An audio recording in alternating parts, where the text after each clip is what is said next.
It's a beautiful Sunday. While most of you are enjoying Valentine's Day, I am loving circles. We've done lesson 10.1. Now we're doing lesson 10.2, finding arc measures. And we will use angle measures to find arc measures. Review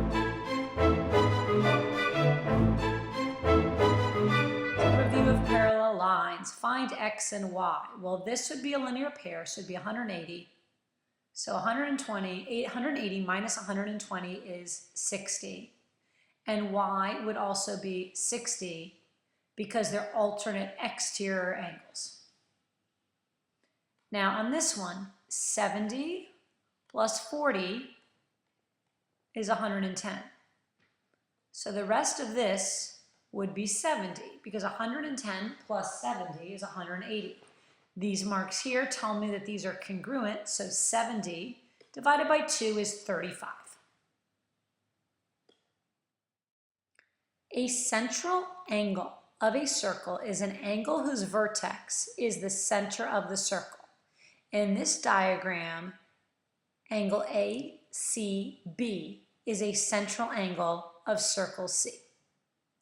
If ACB is less than 80, then the points on circle C that lie in the interior of ACB, that red part there, forms a minor arc with endpoints A and B. The points on circle C that do not lie on minor arc AB form a major arc with endpoints A and B. So in this case, this is the major arc. A semicircle is an arc with endpoints that are the endpoints of a diameter. Minor arcs are named by their endpoints. The minor arc associated with angle ACB is named arc AB.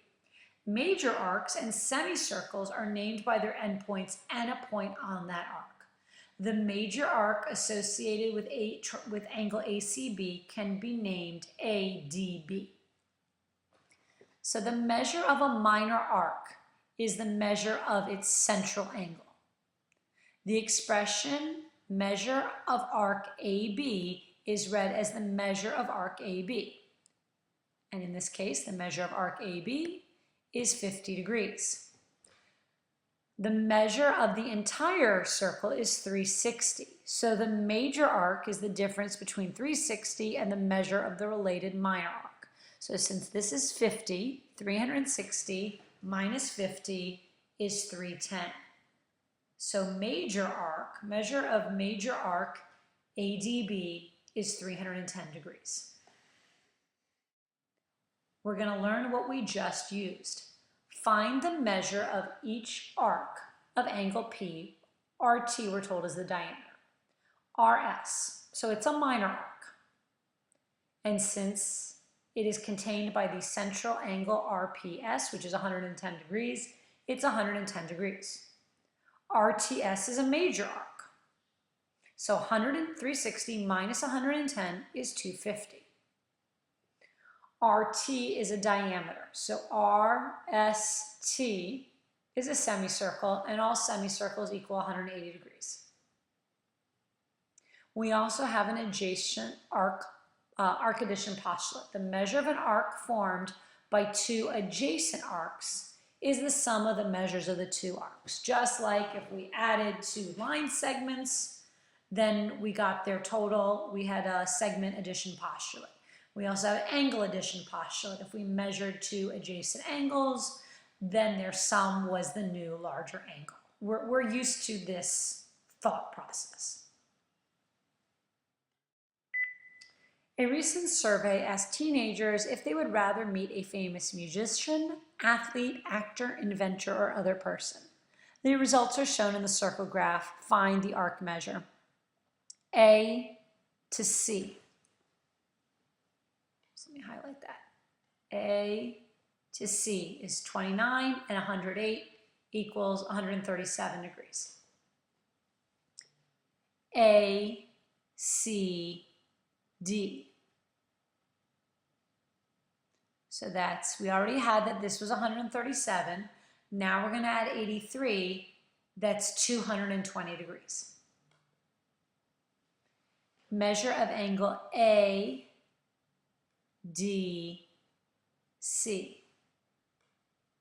So we'd already gotten that 108 and 29 was 137. That was our minor arc AC.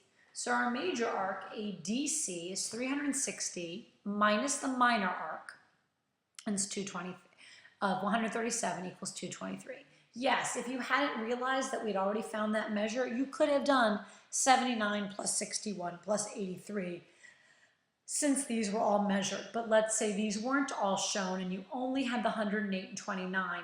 That's how you would do it. And the measure of angle EBD.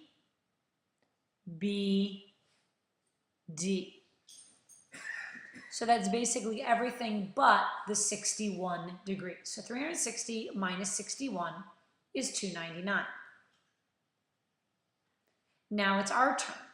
Identify the given arc as a major arc, a minor arc, or a semicircle, and find the measure of the arc. So arc TQ, that's 120 degrees. Angle QRT, that's 360 minus 120 for a total of 240. TQR, that's a semicircle, it's 180 degrees. And QS, I don't know what this amount is, but 120 and 80 is 200. So if I start at 360 and I subtract 200, I get 160. That's very messy, but there you go. TS is 80.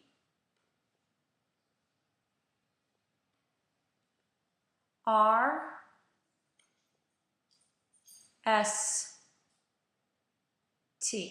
Now we found this measure. I don't remember what it was, but I can do 120 and 60. Oh, that's 180. So this must also be a semicircle. It's 180 degrees. Maybe you noticed that from the diagram. Congruent circles and arcs. Two circles are congruent circles if they have the same radius. Two arcs are congruent arcs if they have the same measure, and they are arcs of the same circle or congruent circles. If circle C is congruent to circle D, then you can write circle C, the congruent symbol, circle D. Tell whether the red arcs are congruent. Explain why. CD is congruent to EF because they are in the same circle and the measure of CD is equal to the measure of EF. RS and TU have the same arc measure. They're both 90 degrees, but they are not congruent because they are circles. They're on circles that are not congruent.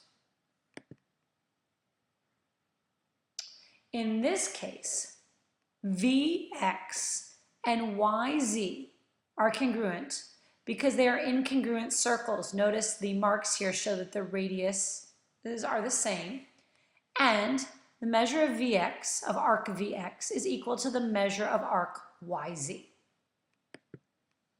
Now we get to try a few. So since these are congruent, they have the same radius, AB is congruent arc to CD.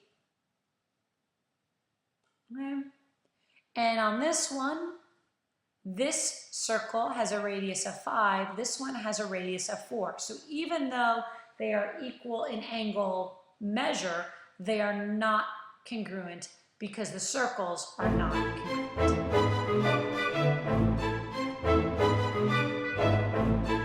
Describe each figure as a minor arc, major arc, or semicircle and find the arc measure. So this angle is congruent to this angle because they're vertical angles. So BC is congruent to AE. So it's 32 degrees. And it's a minor arc. It's less than 180, and it also only has 2 letters in the arc name. C B, E. Okay? This would be 180 plus the 32, 212 degrees. It's over 180 degrees, so it's a major arc, and also it has 3 letters in the arc name. B, C, E is a semicircle. It's 180 degrees. Explain why AE is congruent to BC. Because they're both measure 32 degrees and they are part of the same circle. 2 diameters of P, of circle P, are AB and CD. I'm going to try and draw something here. AB and CD. If A to D is 50, find ACD. So 360 minus 50 is 310. Oh, and find AC. I missed that. Sorry. Find AC. I was rubbing my eye. It's very itchy. Not that you care. But AC is 130 degrees. And here are the pages that you have for homework. I hope you're loving circles as much as I am.